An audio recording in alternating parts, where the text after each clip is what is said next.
Buildings tilting and collapsing. Foundations washing away in the rain. In the last 3 weeks, at least 5 buildings have collapsed in Bengaluru. Thankfully, there have been no injuries. The first incident involved a 3-story building in Lakasandra that collapsed on September 27.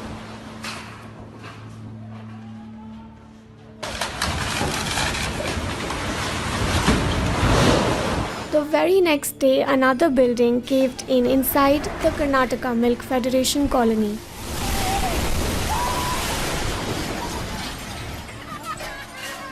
After the 2 incidents, the Municipal Corporation of Bengaluru ordered a fresh survey of all dilapidated structures in the city within a month. But this is not the first time such a survey has been ordered.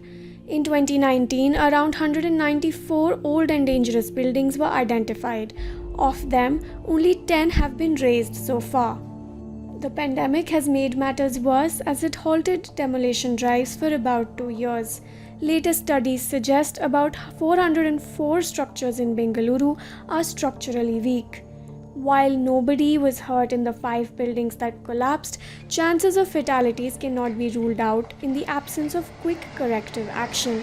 Just 2 years back, 2 apartments had collapsed in Hutchins Road, which claimed 5 lives, including that of a child.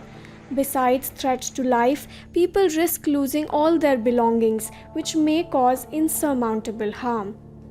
So why are these buildings collapsing? Heavy spells of rain in the city are being seen as one of the major triggers. But rains alone cannot be blamed because most buildings in Bengaluru today are built to withstand climatic variations.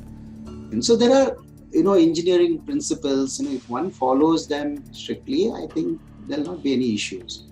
When you see that buildings are collapsing, it means that there is somewhere there is a problem, right? Or let's say there may be many reasons. Substandard use of materials. The foundation would have been designed properly on paper, but while executing, they wouldn't. Maybe there may be a faulty execution.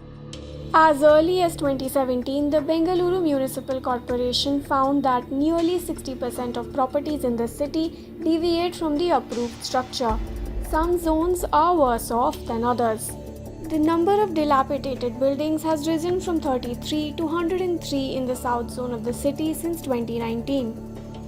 Not just misuse of building laws, but also lack of proper directives from the municipal administration have resulted in growth of illegal structures.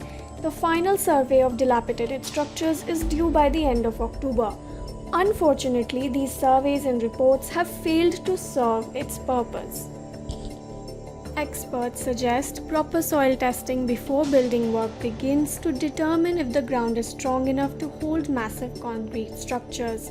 They also say that frequent surveys of old buildings are a must.